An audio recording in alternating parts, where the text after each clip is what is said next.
हमारी संस्कृति, हमारे संस्कार सदा रहें हमारे साथ। सब्सक्राइब करें तिलक। हमारे संकट का मूल कारण है मधु दैत्य का पुत्र लवणासुर, जो इस समय मधुरा का राजा है। वो भयानक दैत्य प्रतिदिन बहुत से ऋषि मुनियों को खा जाता है, जिसके कारण यमुना तट पर तपस्या करने वाले ऋषियों की बस्तियां उजड़ गई हैं। उसके भय से पीड़ित हुए ऋषि अनेक राजाओं के पास जाकर अभय की भिक्षा मांग चुके हैं, परंतु अब तक हमें कोई रक्षक नहीं मिला।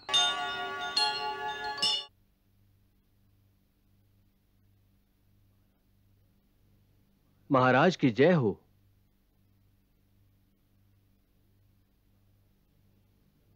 महाराज, यमुना तट पर निवास करने वाले कुछ ऋषि राजद्वार पर पधारे हैं।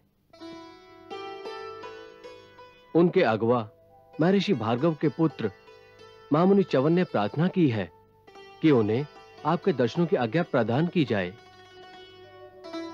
लक्ष्मण जी, तुम स्वयं जाकर महर्षि च्यवन और उनके साथियों का स्वागत करो और पूर्ण अतिथि सत्कार के साथ उन्हें यहां ले आओ। जो आज्ञा।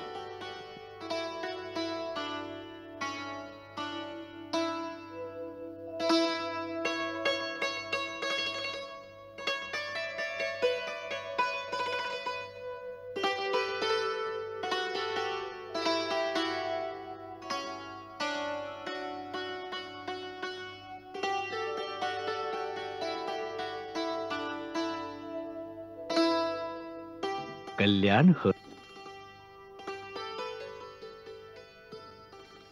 मैं दशरथ पुत्र लक्ष्मण महाराज राम की ओर से अयोध्या में आपका स्वागत करता हूं।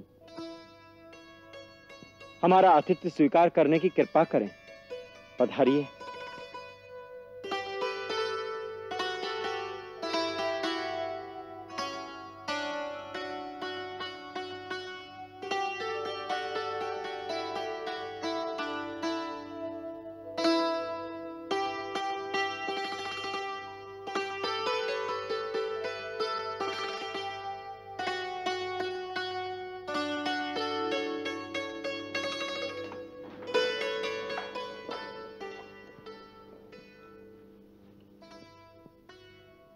मैं दशरथ पुत्र राम महर्षि च्यवन के श्री चरणों में प्रणाम करता हूं।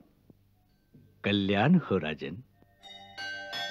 ऋषि आस भरे विश्वास भरे रघुनाथ की ओर निहारत हैं, जिनको चरणामृत पान करे जग सो ऋषि चरण पखारत हैं। जिनको चरणामृत पान करे जग सो ऋषि चरण पखारत हैं।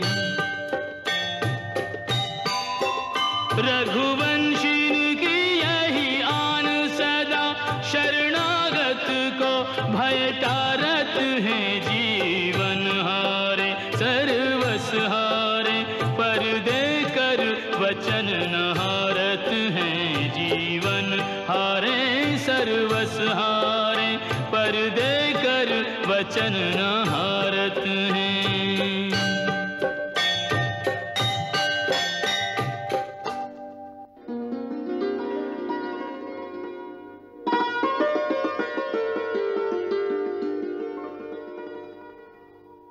महर्षियों, किस कार्यवश आपका अयोध्या में शुभागमन हुआ है, यह बताने की कृपा करें। मेरे करने योग्य कोई भी सेवा हो वो भी कहिए, मैं आपकी हर इच्छा पूरी करूंगा। मेरा सारा राज्य, मेरे हृदय कमल पर विराजमान जीवात्मा, मेरी सारी संपत्ति और वैभव मैं आपकी सेवा के लिए अर्पण कर सकता हूं, यह विश्वास रखते हुए मुझे आज्ञा दीजिए। मैं आपकी हर आज्ञा पूरी करूंगा। नरश्रेष्ठ, इस भूमंडल पर ऐसी बातें आपके ही योग्य हैं। दूसरे किसी के मुख से ऐसे वचन नहीं निकल सकते राजन। इससे पहले हम बहुत से महाबली राजाओं के पास सहायता के लिए गए हैं, परंतु हमारे कार्य के गौरव को समझकर किसी ने भी हमारी सहायता का वचन नहीं दिया। परंतु आपने हमारे मनोरथ को जाने बिना ही हमारा काम करने की प्रतिज्ञा कर डाली।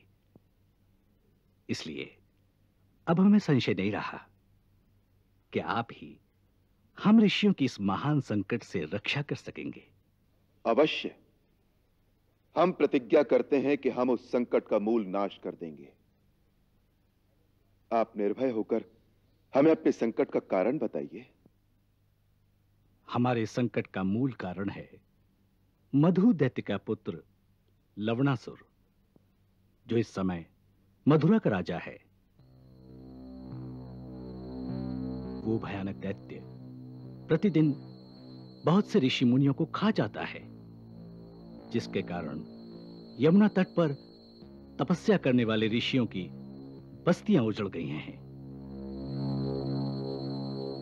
उसके भय से पीड़ित हुए ऋषि अनेक राजाओं के पास जाकर अभय की भिक्षा मांग चुके हैं, परंतु अब तक हमें कोई रक्षक नहीं मिला।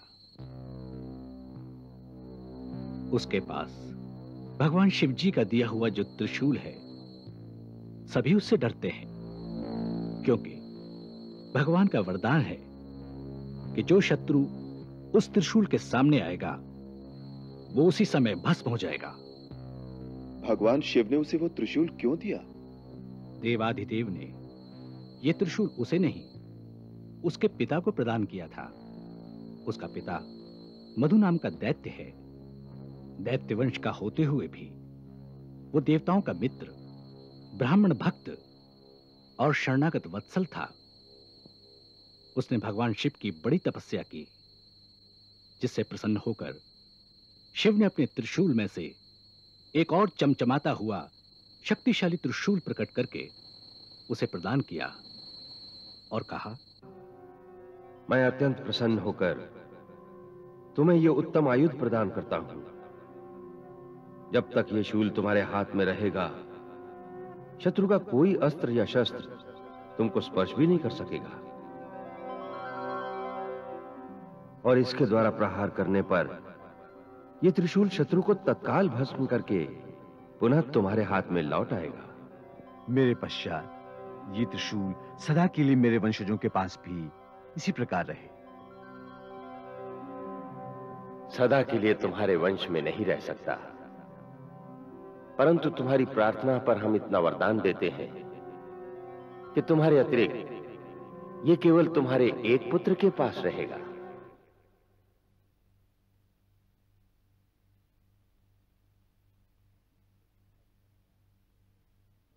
तत्पश्चात मधुदैत्य ने मधुरा में अपना राज्य स्थापित किया। उसका पुत्र लवण बड़े भयंकर स्वभाव वाला निकला और दुष्ट प्रकृति का। ऐसे महापापी पुत्र को प्राप्त करके मधुदैत्य अत्यंत दुखी हुआ और अंत में वो अपना राज्य छोड़कर स्वयं समुद्र में रहने के लिए चला गया। तब से मथुरा पर लवणासुर का राज्य है।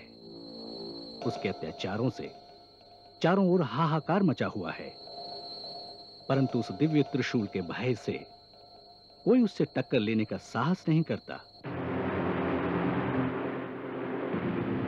इसलिए हे राम, हम आपकी शरण में आए हैं, परंतु हम ये भी कहते हैं कि वचन देने से पहले ये सोच लें कि लवणासुर से टक्कर लेना अपने प्राणों को दांव पर लगाना है।